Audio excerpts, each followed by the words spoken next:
Le Mac de l'Imo, la matinale info et rencontre dédiée à l'immobilier. En direct sur Radio Imo.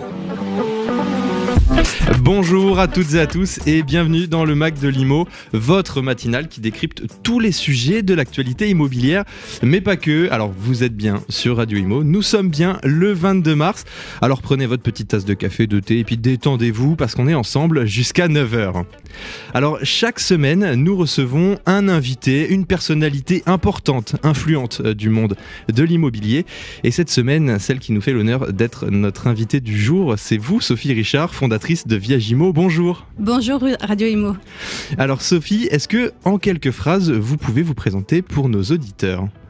Alors, je m'appelle Sophie, je suis maman de 2 enfants et originaire et j'habite au Sables-d'Olonne, sur la côte vendéenne. J'ai créé le réseau Viagimo fin 2017 et le réseau compte aujourd'hui une 30aine d'agences. Alors, vous avez choisi en début d'émission qu'on a écouté Résiste de France Gall. Vous le savez, c'est un petit peu la tradition sur Radio Imo. L'invité du jour, c'est également le DJ du jour. Alors, Résiste de France Gall, pourquoi avoir choisi cette chanson ? Alors tout simplement parce que déjà j'aime beaucoup cette chanteuse, je me les passe souvent en boucle, tout le registre avec mes enfants dans la voiture, à la maison, on chante, j'aime beaucoup les artistes français tout simplement, et puis c'est une musique, les paroles me parlent, c'est un beau message de confiance en soi et de s'accorder l'assurance de se jeter dans le grand bain et de continuer toujours à dépasser ses acquis supposés et aller toujours plus loin et se challenger. Est-ce que vous avez un petit souvenir particulier qui vous vient quand vous écoutez cette musique ? Pas forcément, juste du bien-être. Voilà, écouter de la musique, ça fait partie des moments de joie, de convivialité, de la bonne humeur. Voilà. Moment de convivialité et de bonne humeur, j'espère qu'on passera ensemble. Alors, pour en revenir un petit peu à vous, vous êtes actuellement la fondatrice du réseau national d'experts de la transaction en viager Viagimo. Alors, nous aurons l'occasion d'y revenir un petit peu plus tard dans cette interview, mais tout d'abord, pour commencer, quel a été votre parcours ? Alors, après un master en droit, je me suis dirigée, j'ai commencé ma carrière professionnelle en qualité de juriste spécialisée en droit immobilier, bien que finalement j'étais pas prédestinée à l'immobilier puisque j'ai obtenu un master de carrière judiciaire, droit pénal et une spécialité en sciences criminelles, donc rien à voir avec l'immobilier. Et puis, j'ai eu l'opportunité d'avoir ce poste de juriste au sein d'une ADIL, Agence départementale d'information sur le logement. J'ai exercé 10 années riches d'expérience, puisque c'est un métier qui m'a permis de recevoir des clients, des professionnels de l'immobilier, des collectivités locales, et donc d'apprendre très rapidement à m'adapter au discours client et sur tous les sujets de l'immobilier. Ce qui m'a fortement aidé à créer le réseau Viagimo aujourd'hui. Donc on renseignait sur le droit de la location, les expulsions, le financement, on faisait des plans d'accession à la propriété, la fiscalité bien évidemment, et puis le droit du sol de manière générale. Et qu'est-ce qui vous a, comme vous le disiez, vous n'étiez pas prédestiné, qu'est-ce qui vous a intéressé dans l'immobilier peut-être plus que ce que vous n'auriez pensé ? Alors, j'ai toujours été attirée, j'ai une certaine curiosité intellectuelle de toujours aller apprendre, et je me suis rendu compte que l'immobilier était un formidable terrain de jeu pour s'exprimer, et j'ai eu la chance d'être formée parce que chaque ADIL est située dans un département relié au ministère du Logement, à l'ANIL, l'Agence nationale d'information sur le logement. On avait accès à toute la bibliothèque juridique, on avait accès à... Ce qui était très intéressant, c'est qu'à 9h, je pouvais avoir un rendez-vous avec un client qui voulait avoir un langage assez soutenu pour toutes les modalités de défiscalisation, et à 10h, avoir un locataire qui allait se faire expulser et qui s'en fichait un petit peu de la rhétorique juridique. Et donc, ce métier m'a beaucoup enrichi sur la psychologie client, s'adapter, aller rechercher l'information quand il y avait notamment des vides juridiques, ce qui est beaucoup le cas dans l'univers du viager. Et qu'est-ce qui vous a par la suite orienté justement vers le viager ? À quel moment vous avez décidé de prendre un petit peu ce tournant ? Alors après 10 années bien remplies, l'envie irrépressible d'entreprendre s'est fait ressentir. j'avais envie de créer mon activité et d'être entrepreneur, bien que aucun membre de ma famille ou dans mon entourage, de près ou de loin, n'était issu du commerce ou avait exercé dans l'entrepreneuriat. J'ai démissionné puisque la culture d'entreprise de l'époque ne me permettait pas d'avoir un licenciement ou une rupture conventionnelle. Et avec le recul, ça m'a fortement aidée parce que quand on démissionne, sans filet de sécurité, on ne se laisse pas le choix que de réussir. Et j'ai créé ma première agence immobilière au Sable d'Olonne en 2012. Donc j'ai d'abord évolué dans la transaction résidentielle. J'ai créé un portefeuille de gestion locative et saisonnière, location à l'année et saisonnière, parce que je savais que c'est ce qui valorisait une entreprise. Mais je me rendais compte que je n'avais pas encore les deux pieds en terre promise et qu'il me manquait quelque chose. Et un notaire des Sables qui connaissait mon parcours m'a confié des clients pour les conseiller sur la vente en viager. Je me suis pleinement engagée sans retenue dans la matière. Et là, j'ai trouvé mon évidence professionnelle. C'est un métier que j'ai ressenti très riche humainement. On rencontre nos grands-parents, on a beaucoup à apprendre d'eux, ils portent en eux cette chaleur, ils ont une autre lecture de la vie que la nôtre, leur âge et leur expérience parlant pour eux. C'est un métier qui, intellectuellement, est très riche également parce qu'il y a beaucoup de vide juridique, comme je vous le disais, et très challengeant pour des bâtisseurs de participer à structurer un petit peu ce droit viager, puisque le droit viager repose sur l'unique code civil de Napoléon qui date de 1804, avec des évolutions jurisprudentielles, mais il y a encore beaucoup à faire. Donc c'est un métier qui intellectuellement m'enrichit énormément de jour en jour. Et puis c'est un métier qui financièrement m'a permis aussi de tripler mon chiffre d'affaires dès la première année où je me suis spécialisée. Donc je me suis spécialisée en 2015. Sans retenue également. Donc mon agence pilote s'appelait Le Conseil en Viager. Et là, j'ai eu pour la deuxième fois le « mais tu es folle, jamais tu en vivras, ne faire que de la vente en viager ». La première fois, c'est quand j'ai quitté mon poste de juriste où mes parents me disaient « mais Sophie, retrouver un poste de juriste en Vendée, ça va être compliqué ». Démissionner sans filet de sécurité, j'avais déjà un enfant à l'époque. Et puis finalement, je pense que c'est ça l'entrepreneuriat, c'est s'engager pleinement dans ses convictions, faire confiance dans ses convictions et puis avoir ce courage du lâcher prise et de sauter dans le grand bain. On parle du viager, mais pour nos auditeurs, est-ce que vous pourriez rappeler en quelques phrases, si vous le pouvez, ce que c'est le viager ? Alors le viager, c'est avant tout une transaction immobilière avec des particularités quant aux conditions et au prix. On a deux types de viagers. Le viager occupé qui est le plus connu, qui représente environ 85% des transactions, où le vendeur fait le choix de rester vivre chez lui à domicile et l'acquéreur va acheter un bien décoté progressivement dans le temps, sans recours à l'emprunt. Et le viager libre, pour les 15% restants, va concerner des vendeurs qui font le choix de quitter leur résidence principale pour aller en maison de retraite ou qui ont une résidence locative qu'ils ne veulent plus louer ou une résidence secondaire. Et l'avantage pour l'acquéreur, c'est qu'il peut occuper de suite dans ce logement-là. Et beaucoup ne savent pas que le viager libre existe, d'ailleurs. Alors, je vais vous poser une petite question. Est-ce que vous savez en quelle année et par qui a été introduit le viager en France ? Alors, Charles II, de mémoire. Tout à fait. Petite question piège. En quelle année ? C'est un peu plus dur. 872 ? 876. Ah, voilà, j'étais pas loin. Et le premier calcul de rente viagère effectué ? Ce sera ma deuxième question piège. Est-ce que ça concerne le sultan avec l'île de Mayotte ? Non, c'est vers 1657, si ça peut vous donner un indice. D'accord, avec un édit royal ? Oui, une première table de mortalité qui a été réalisée par Christian Huygens et donc le premier calcul de rente viagère qui a été effectué par Jean Witt. Très bien. Et puis, pour une précision supplémentaire, le viager date du temps des Romains. Donc, on voit bien que c'est une vente ancestrale où les Romains avaient déjà tout compris, finalement. Et justement, qu'est-ce que vous pouvez dire à celles et ceux qui disent que le viager a une mauvaise image, mauvaise presse ? Qu'est-ce que vous diriez à quelqu'un qui serait en face de vous et qui pourrait tenir ce genre de propos ? Alors c'est assez régulier et quand même de moins en moins depuis que j'évolue sur cette discipline. C'est normal d'avoir des idées reçues, des tabous. Je répondrais que le viager est une réponse éminemment d'actualité. la retraite, tout le monde est concerné par la retraite. De près ou de loin, on a un parent, un grand-parent, un oncle qui est concerné par la retraite, le financement de la dépendance, qui font partie de ces 9 Français sur 10 qui souhaitent vieillir à domicile le plus longtemps possible, sereinement, voire plus dignement pour certains, et qui ont besoin d'un coup de pouce pour adapter le logement à une situation de handicap.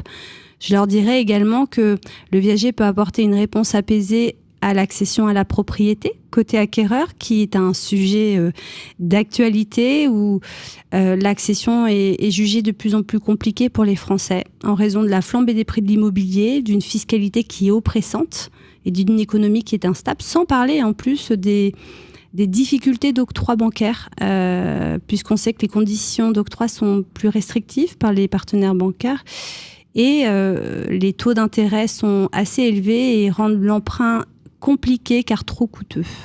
Et une deuxième question, alors un petit peu de mise en situation. Un couple de grands-parents de retraités qui vous contactent, qui eux souhaitent vendre en viager, et leurs enfants ou petits-enfants qui peuvent avoir une décision souhaitent eux ne pas vendre. Qu'est-ce que vous pourriez leur dire pour justement leur faire comprendre que c'est quelque chose justement de positif et non de négatif ? Alors, je pense qu'aujourd'hui, avec l'allongement de la durée de vie, on a complètement changé le paradigme de la constitution immobilière et qu'aujourd'hui, hériter n'est plus acquis, n'est plus une obligation et souvent, ce sont nos grands-parents qui vont hériter d'eux-mêmes parce qu'on n'a pas le choix.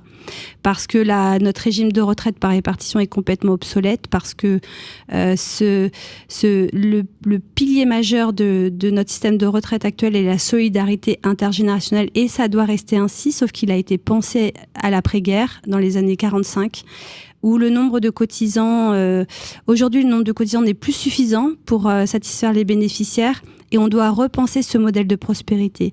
Et ces grands-parents ont besoin de rendre mobile la richesse qui est enfermée dans la pierre pour vivre sereinement leur 3e et 4e âge à domicile. Et je pourrais ajouter également que on a trop tendance à oublier que la solidarité en France va dans les deux sens, ascendant vers descendant, certes, mais également descendant vers ascendant. Et donc, on doit, nous, enfants, porter assistance alimentaire à nos parents. Ça veut dire qu'une maison de retraite qui coûte entre 3 000 et 4 000 euros par mois, sans parler des résidences médicalisées, doit être financée soit par la retraite de nos parents, ce qui n'est pas souvent le cas. 8 000 euros pour un couple par mois, c'est pas aisé. Et je vous parle pas des personnes qui sont malades, sous Alzheimer ou autres, qui demandent des soins très très importants. Et donc, soit on aide à financer la dépendance de nos parents, soit on les héberge chez nous et on leur porte assistance. Mais c'est un vrai sujet d'actualité. Et aujourd'hui, le financement de la dépense, c'est plus de 53 milliards de dépenses publiques estimées en 2050, et c'était des chiffres avant Covid. Donc c'est un sujet où le viager va apporter cette réponse apaisée au financement de la dépendance. Et vous parliez des retraités, des personnes âgées justement, et de l'actualité qui jouait un rôle par rapport aux viagers. Est-ce que notamment la réforme des retraites de l'année dernière, vous avez vu une explosion ou une réaction du marché suite à cette réforme ? Alors de manière très factuelle, on met en téléchargement gratuit un guide pratique que nous avons édité sur le site de viagimo.fr, et on a vu une augmentation de plus de 30% après crise sanitaire. Donc déjà à cette époque-là, avant les projets des réformes des retraites avec des débats très houleux, on s'est rendu compte que les Français prenaient le temps finalement de s'informer sur finalement c'est quoi le viager, parce que on a, comme on l'a vu, des idées reçues, des tabous, et quand on prend le temps de s'y intéresser un peu plus largement, on se rend compte qu'il peut nous apporter une aide en fonction de notre situation patrimoniale et maritale. Donc oui, avec la crise sanitaire, où là il y avait justement cette problématique, sans parler du scandale Orpea, que les Français ne voulaient pas vieillir en EHPAD, avaient peur de souffrir de l'isolement et se rendaient compte que finalement ils étaient bien chez eux, dans le logement où ils connaissent leurs voisins, ils ont un affect, ils ont tous leurs repères. Donc oui, on a vu une belle évolution au sein de nos agences. La réforme des retraites est venue compléter ce questionnement et se dire le viager peut apporter une réponse à ma problématique On a vu également une augmentation depuis les problématiques avec les partenaires bancaires. Ça a commencé avec le taux d'usure, après ça a commencé avec le durcissement des conditions d'octroi. Ça a commencé par l'augmentation des taux d'intérêt qui rend l'emprunt coûteux et voire inaccessible pour beaucoup. Et là, tout dernièrement, on a également un pic d'augmentation avec les fameuses passoires thermiques, puisque l'État fait la chasse aux passoires énergivores et on n'a plus le droit de louer les logements étiquetés en F et G. Et là, c'est parfait parce qu'on a à la fois des vendeurs qui ont cette résidence locative, dont le loyer est un revenu complémentaire substantiel qui vient s'additionner à leur retraite. Et là, on leur dit, vous n'avez plus le droit de louer, vous devez faire des travaux. Nos grands-parents n'ont pas forcément l'argent ni l'énergie pour entreprendre ces travaux-là pour louer, donc le logement reste vacant. Et en face, on a des acquéreurs qui veulent devenir propriétaires de leur résidence principale. La banque soit leur refuse l'emprunt, soit leur dit « Ok, il y a 3 ans, je pouvais vous financer un T4, maintenant, c'est un T2 ». Donc là, notre rôle, expert viagériste, c'est de mettre en relation les vendeurs en leur disant « Mais est-ce que vous avez pensé au viager libre ?» Et de mettre en relation cet acquéreur en disant « Mais est-ce que vous connaissez l'accession par le viager libre ?»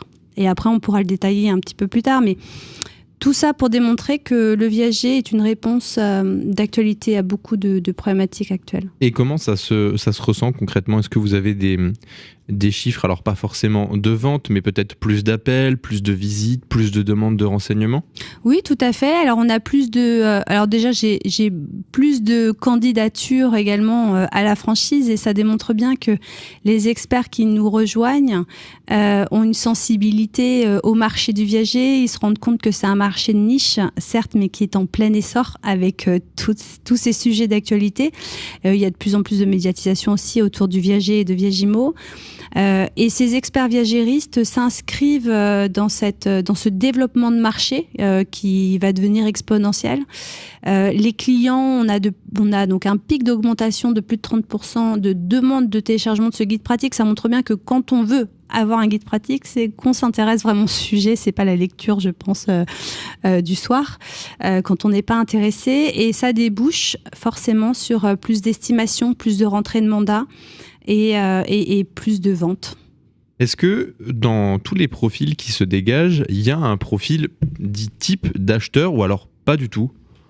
Alors, on a un terrain de jeu assez formidable dans le viager. Je pourrais dire que le viager ne connaît pas la crise, comme ça peut être le cas, en tout cas beaucoup moins, dans le cas de mes confrères dans l'immobilier traditionnel et dans la promotion.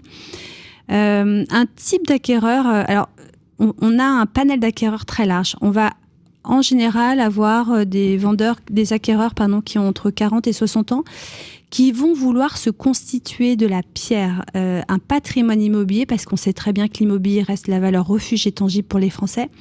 Sauf que ils ont peut-être déjà un prêt sur leur résidence principale, ils ont les financements des études des enfants, et ils ont des plaisirs de voyage à préserver. Et se constituer de la pierre, ça peut être compliqué parce que c'est coûteux. Et ils se tournent vers le viager occupé.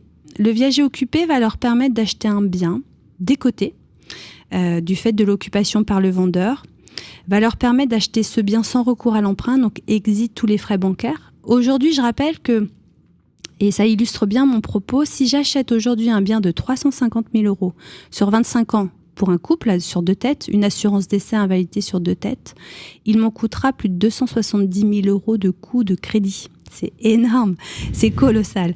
Et quand on achète en viager occupé, j'achète un bien à la moitié de sa valeur, très souvent. Si j'illustre mon propos, si j'ai un bien qui vaut 300 000 €, une venderesse qui a 74 ans, c'est une femme seule qui vit dans le logement, j'ai une décote de 50%. Ça veut dire que mon bien, je vais l'acheter sur une valeur occupée de 150 000 €. Les 150 000 €, soit je les verse tout de suite, en forme de bouquet, soit je vais les verser de manière échelonnée dans le temps, comme un prêt. Et mon vendeur joue en quelque sorte le rôle de banquier, sauf que je n'ai pas les frais d'intérêt, les frais de coût de financement. Donc, dans mon exemple, l'acquéreur pourra verser un bouquet de 50 000 € et une rente viagère de 552 € par mois toute la vie durant du vendeur. Donc, l'avantage pour mon acquéreur, 1, j'achète un bien, j'achète de la pierre qui reste une valeur refuge. 2, j'achète un bien décoté. Dans mon exemple, c'est plus de 50% et ça, c'est acquis. et je précise que mon bien se valorisera dans le temps.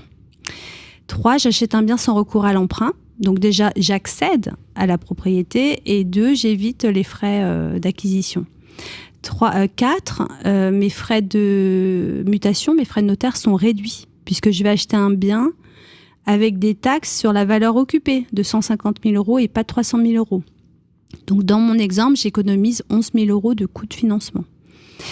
Et enfin, au niveau de la fiscalité, les acquéreurs qui pourraient être soumis à l'IFI, bonne nouvelle, vous allez déclarer que la valeur de 150 000 € et pas de 300 000 €. Vous n'avez aucun revenu foncier à déclarer, et c'est souvent ce que les acquéreurs retiennent de l'investissement locatif, c'est que la fiscalité est oppressante. La bonne nouvelle en viager, c'est que le vendeur restant vivre chez lui, on va appliquer dès le départ une décote d'occupation qui correspond à des loyers théoriques qu'il aurait dû verser. Sauf qu'il ne va pas les verser et donc il n'y a pas de revenu foncier à déclarer. Et donc il n'y aura pas ça ne va pas impacter son impôt sur le revenu. Il y a plusieurs personnalités, on va dire, que ce soit sur Internet ou même connus qui ont été des acteurs, qui ont récemment acheté en viager et qui ont dû expliquer à leur communauté qui était un petit peu plus jeune comment ça se passait, pourquoi ils faisaient ça. C'est un YouTuber, non? Exactement, il y en a un notamment qui a expliqué un petit peu toute sa démarche, pourquoi il le faisait. Est-ce que vous pensez que justement le fait de toucher une communauté peut-être un petit peu plus jeune, donc de potentiels acheteurs ou d'acheteurs plus jeunes, c'est quelque chose qui peut aider et continuer de rendre le viager un petit peu plus positif dans l'image des gens de manière générale? Tout à fait. Et je rajouterais même que au-delà de ce YouTuber, il y a Charles de Gaulle qui a acheté son château La Boisserie, son domaine de la Boisserie en viager. Il y a Ségolène Royal également. Donc il y a beaucoup de politiques et s'ils l'ont fait, c'est que voilà, ils ont bien cerné le projet. Évidemment, donc dans la typologie d'acquéreur, j'ai cette typologie de 40-60 ans pour le viager occupé, et puis j'ai toute cette jeune génération que j'appelle la génération Insta. Les jeunes, et donc j'étais au salon de la franchise là, et j'ai rencontré un jeune qui avait 20 ans et qui venait d'hériter de ses grands-parents et qui voulait donner du sens à cet héritage et qui s'était documenté sur l'immobilier et surtout sur le viager. Et j'ai trouvé ça dingue, où on se rend compte que ils prennent le temps de s'informer et il a bien compris qu'il pouvait acheter. Il n'a pas besoin de vivre dans son logement qu'il va acheter parce qu'il va faire ses études et il va partir vers d'autres contrées. Et plus on achète jeune, plus on peut acheter à un vendeur jeune et plus la décote sera très importante, jusqu'à 70%. Et donc cette jeune génération est sensibilisée de plus en plus au bon investissement, le bon plan. Et ces jeunes-là vont aussi acheter le viager libre qu'on a développé tout à l'heure. Donc je pense notamment à des étudiants qui partent en études supérieures. J'ai eu l'occasion de renseigner au début de mes amis qui avaient des enfants qui partaient en études, et puis depuis je l'ai développé auprès de notre clientèle acquéreur en leur disant mais il part pour 5, 6, 7 ans d'études, ça a l'air d'être la galère de trouver à chaque fois un locatif et qui n'est pas forcément top. En plus, on sait très bien qu'un loyer est jeté par les fenêtres. Pourquoi tu achèterais pas un viager libre à ton enfant ? Donc là, forcément, ils ne savaient pas qu'on pouvait vivre dans le logement. Ils pensaient que le viager était exclusivement réservé aux vendeurs qui restaient vivre dedans. Donc je lui explique le principe. Et surtout que ça ne sera pas la course tous les ans à rechercher un locatif, qu'on peut donner à ses enfants, vous savez, jusqu'à 100 000 € par enfant, par parent. Et que le parent peut aider, s'il le peut bien évidemment, donner ce coup de pouce financier à son enfant qui l'aidera à payer, financer le bouquet, une partie de la rente. Et au moins l'enfant est tout de suite propriétaire de son logement à 19-20 ans. Il amortit tout de suite son bien. Quand il aura fini ses études, soit il y reste parce qu'il trouve un emploi, soit il le met en location. Mais il s'enrichit d'un patrimoine immobilier à faible prix, sans dépenser l'argent par les fenêtres avec un loyer. Et vous parliez d'un exemple au salon de la franchise. Est-ce que vous remarquez une différence peut-être d'informations et de questions entre cette génération 19, 20, 25 ans et le profil qui se dégage un petit peu plus entre 40 à 50, 55 ans. Et effectivement, je trouve que ces jeunes-là, même une trentaine d'années, ils sont complètement décomplexés sur l'héritage. Et ce sont les premiers ambassadeurs du viager, puisque c'est eux qui vont dire « Mais mamie, ta voiture tombe tout le temps en panne, t'as ta chaudière à changer, tu dors pas de la nuit parce qu'il y a le ravalement de façade qui va tomber sur la copropriété, tu sais pas comment payer. T'es bien chez toi, dans ton appart, pourquoi tu vends pas en viager occupé? Tu auras de l'argent, des liquidités pour améliorer ton pouvoir d'achat, tu vivras plus sereinement, les gros travaux ne seront plus à ta charge, tu paieras plus la taxe foncière, plus les charges de copropriété. » Et ces jeunes-là ne se font pas de plans sur la comète sur l'héritage, ils sont factuels sur le présent et trouver des solutions immédiates aux problématiques. Alors, vous parlez d'idées justement de ces jeunes. Pour en venir à votre idée, comment est né Viagimo ? Alors, donc, une petite rétrospective. Donc, j'ai créé ma première agence en 2012. Je me suis spécialisée en 2015. Ça a confirmé ma conviction puisque j'ai triplé mon chiffre d'affaires dès la première année. Donc, je tenais les premières fondations de Viagimo. La première étant la spécialisation. Les gens ont besoin d'être en confiance avec un spécialiste. Et dans l'immobilier, c'est pareil, il y a un panel très large. Il y en a qui seront spécialistes du résidentiel, de l'administration de biens, du syndic, du commerce, des fonds de commerce et bureaux, et puis le viager, et toute autre discipline. Et c'est vrai que c'est une discipline, si on n'est pas spécialiste de cette vente, à se former régulièrement et à appliquer la matière régulièrement, on oublie, on est moins compétent et on ne va pas transformer le rendez-vous parce qu'on n'arrivera pas à mettre en confiance notre client ou l'apporteur d'affaires comme le notaire par notre expertise. Donc, quand je me suis spécialisée, ça roulait, tout se passait bien et je devais m'ennuyer certainement encore un petit peu parce que début 2017, je me suis dit mais c'est étrange, il n'y a pas de franchise dans le viager. Il y en a plein dans l'immobilier mais pas dans le viager. Bon. J'ai commencé à benchmarker mon marché, à identifier la concurrence, les acteurs présents, peu présents d'ailleurs. Et je me suis dit, en fait, j'ai envie de créer mon modèle économique, mais faire tout l'inverse de ce qui existe. Je trouvais que le marché était trop poussiéreux, très confidentiel, très opaque. Et tout ce qu'on ne connaît pas fait peur. Donc je me suis dit, je veux passer par de la transparence, démocratiser, donner du contenu pédagogique, accompagner à faire tomber ces barrières psychologiques avec de la pédagogie. Je me suis entourée de compétences spécialistes de la franchise et puis je me suis dit je vais le faire. Je vais créer ma franchise Viagimo. Donc là pour la 3e fois, j'ai eu mais n'importe quoi, créer une franchise dans le viager. J'ai eu quelques sourires en coin et beaucoup de partenaires immobiliers qui attendaient de voir la suite. Quand j'ai fait mes premiers salons, j'ai pu avoir ce ressenti, en tout cas quand on est une jeune femme de province qui part pour se spécialiser dans une franchise 100% viager. Voilà, ça peut étonner. Et puis, je pense que ça a été vraiment moteur pour moi et très challengeant de toujours dépasser ces acquis présupposés et j'ai lancé la franchise fin 2017 et les premières agences se sont ouvertes début 2018. Et quels sont, justement, pour cette année, vous qui aimez bien les challenges, les défis, quels sont vos défis ou vos objectifs, projets pour cette année 2024 ? Alors, c'est toujours le déploiement de la marque de manière raisonnée. Donc, on a une dizaine de candidatures en cours d'études et d'intégration. Aujourd'hui, je suis très fière de mon réseau. J'ai un maillage territorial très cohérent dans tout l'Hexagone.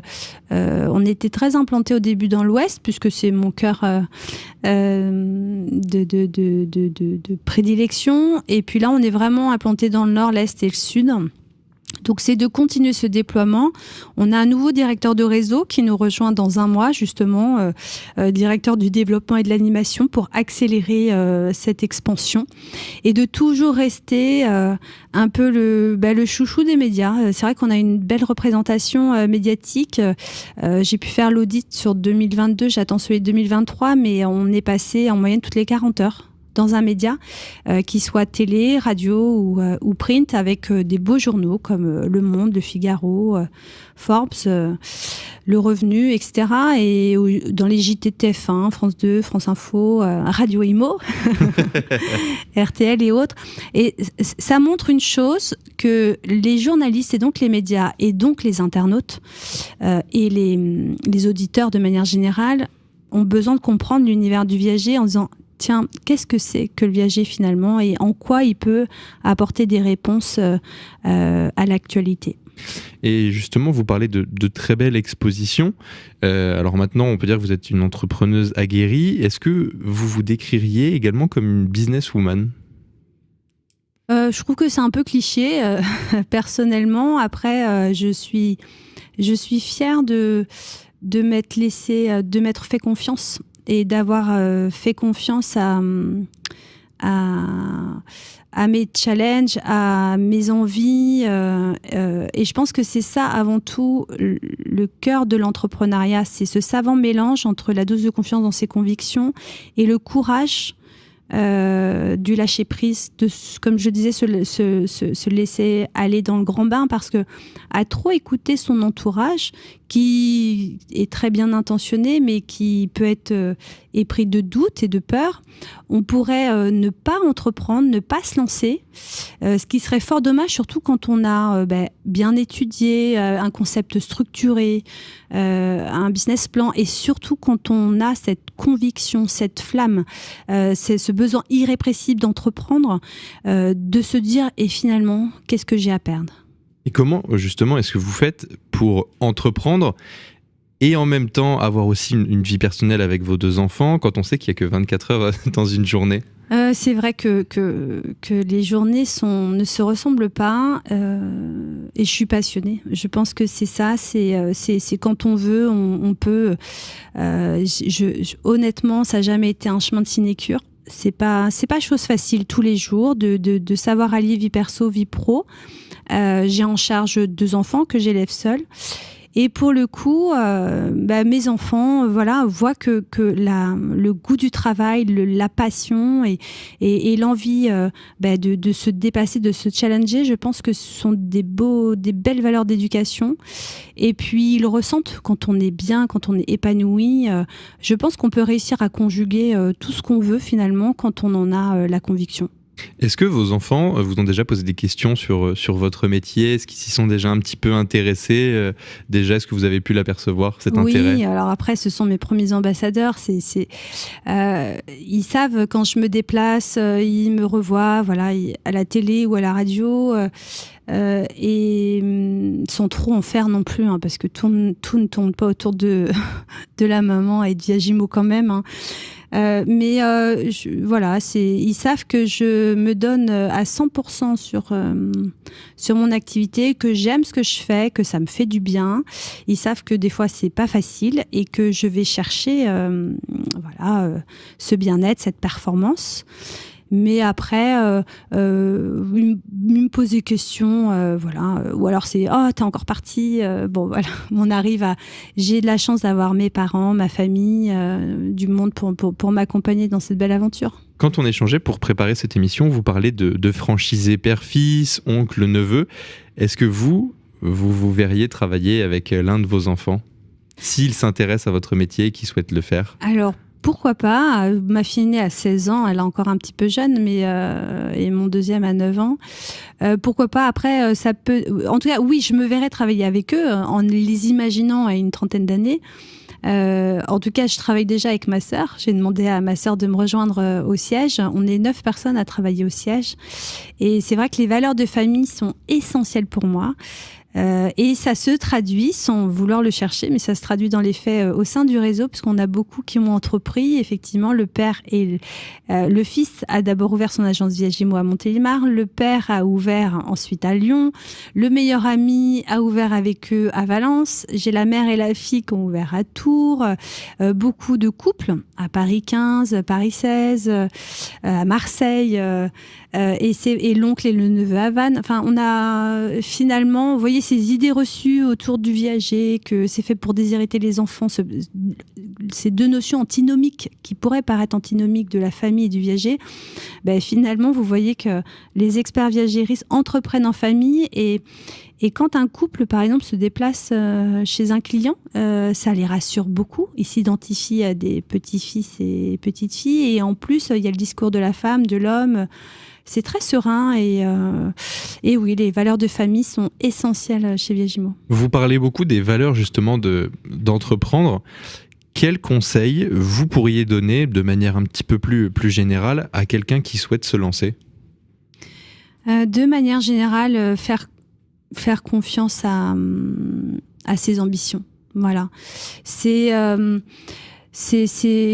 déjà eu l'occasion d'en parler, de faire confiance en ses convictions, avoir le courage de se challenger, de se dépasser quotidiennement, de prendre du recul en se disant qu'est-ce que j'ai à perdre, à part vivre avec des remords et des regrets, parce que je n'aurais pas fait, j'aurais pas entrepris. Il faut se faire accompagner par des professionnels, il faut avoir un concept mûrement réfléchi, étayé, structuré, il faut faire son business plan, et puis après, faut se lancer. Est-ce que vous avez eu, alors on a parlé énormément de vos réussites, quelques échecs qui, avec l'expérience et le recul, que vous auriez pu éviter ou gérer peut-être d'une autre manière ? C'est vrai que jusqu'à présent, j'ai eu cette chance... finalement, tout s'est déroulé assez naturellement, de manière fluide. Mes études de droit, et nous sommes finalement la somme de toutes ces compétences passées, plurielles. Et le droit m'aide énormément, effectivement, pour avoir créé une franchise. C'est vrai que Viagimo, je suis partie d'une page blanche. J'ai créé le concept, les outils, sans rien. Je connais le moteur de ma voiture par cœur parce que j'ai commencé seule. Donc, j'ai été au service juridique, au service com, au service animation, développement. Donc, j'ai fait un peu tous les métiers et je connais la valeur des choses et le temps approprié pour chaque tâche. Donc non, j'ai cette chance d'apprendre au fil de l'eau parce que être juriste est un autre métier qu'agent immobilier, que expert viagériste, que franchiseur. Et c'est cette soif d'apprendre et d'entreprendre qui m'anime et c'est véritablement aujourd'hui mon moteur. Pour continuer un petit peu cette mise à l'honneur de Viagimo, est-ce que vous pouvez rappeler le nombre de franchises et peut-être de collaborateurs que vous avez un petit peu partout en France ? Alors, donc, Viagimo compte une trentaine d'agences aujourd'hui, réparties sur tout l'Hexagone, également en Guadeloupe, dans les DROM-TOM. On est environ une soixantaine de collaborateurs, 9 personnes à travailler au siège. Donc, le siège, ce qui est très recherché des franchisés, c'est notamment la hotline juridique, puisque le juridique étant très important pour moi. Et pour les franchisés, d'être accompagnés sur le terrain à toutes les questions qui pourraient arriver pour bien encadrer juridiquement le contrat. On a un département juridique, un département communication, digital et print, et un département animation avec une directrice administrative. On assure également la gestion viagère, c'est-à-dire que c'est un peu comme dans l'administration de biens avec la gestion locative, on est l'intermédiaire entre le crédit rentier et le débit rentier. Donc on a un service dédié et puis on est centre de formation Calliope également pour assurer la performance et l'accompagnement quotidien de nos franchisés. Et pour terminer, une question un petit peu plus légère, qu'est-ce que vous allez faire de votre week-end ? Ce que je vais faire de mon week-end, c'est déjà être avec mes enfants. On aime beaucoup jouer, répondre à des mails, bien évidemment. Vous qui vivez à côté de la mer, est-ce que vous pratiquez peut-être une activité en lien, du bateau, de la voile ? Oui, du bateau et puis du launch coach, j'aime bien. C'est vrai que l'océan est mon essentiel et me permet de prendre du recul et laisse plus de place à la créativité, je pense. Et ça prouve qu'on peut créer une franchise, pas qu'à Paris, en province également. Et que c'est aussi un message pour l'entrepreneuriat, comme quoi, quand on veut, voilà, on trouve toujours les moyens d'accorder le crédit et toute la place à notre ambition. Et pour finir cette émission, vous avez choisi comme deuxième musique À toi de M, donc de Mathieu Chédid. Qu'est-ce qu'elle vous inspire ? Est-ce que c'est pareil, une musique que vous aimez bien écouter en famille, ou est-ce qu'elle a un souvenir particulier ? C'est ça, j'aime beaucoup aussi cet artiste. J'écoute beaucoup l'ensemble de sa playlist. Je suis allée le voir quelques fois en concert.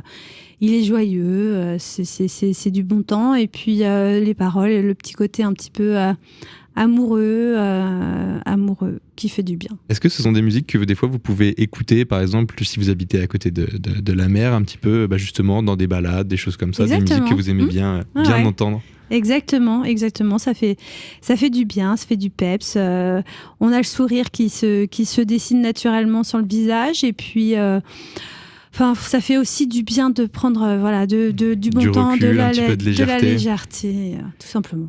Écoutez, merci beaucoup Sophie Richard, fondatrice de Viagimo, d'avoir été avec nous dans le Mac de Limo. Le Mac de Limo, c'est fini pour aujourd'hui, mais nous on se retrouve la semaine prochaine. En attendant, je vous souhaite une excellente journée à l'écoute de Radio Imo sur À toi de M.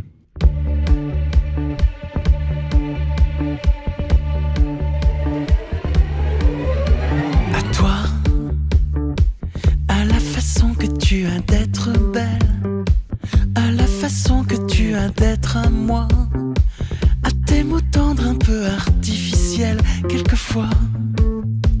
À toi, à la petite fille que tu étais, à celle que tu es encore souvent, à ton passé, à tes regrets, à tes anciens princes charmants. À la vie, à l'amour, à nos nuits, à nos jours, à l'éternel retour de la chance, à l'enfant qui viendra, qui nous ressemblera, qui sera à la fois toi et moi. À moi, à la folie dont tu es la raison, à mes colères sans savoir pourquoi, à mes silences et à mes trahisons quelquefois. À moi, en tant que je passais à te chercher, aux qualités dont tu te moques bien, aux défauts que je t'ai cachés, mais c'était de baladin. À la vie, à l'amour, à nos nuits, à nos jours, à l'éternel retour de la chance, à l'enfant qui viendra, qui nous ressemblera, qui sera à la fois toi et moi.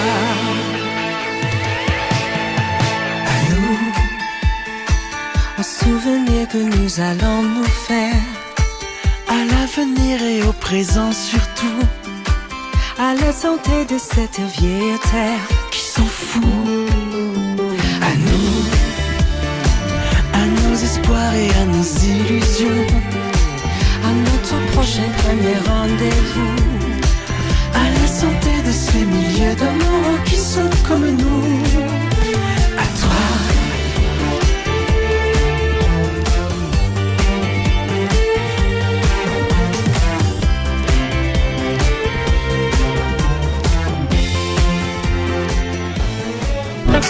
Le Mac de Limo, la matinale info et rencontre dédiée à l'immobilier en partenariat avec Opinion System, promis et bien ici, à retrouver sur le site et l'appli radio.imo et sur toutes les plateformes de streaming.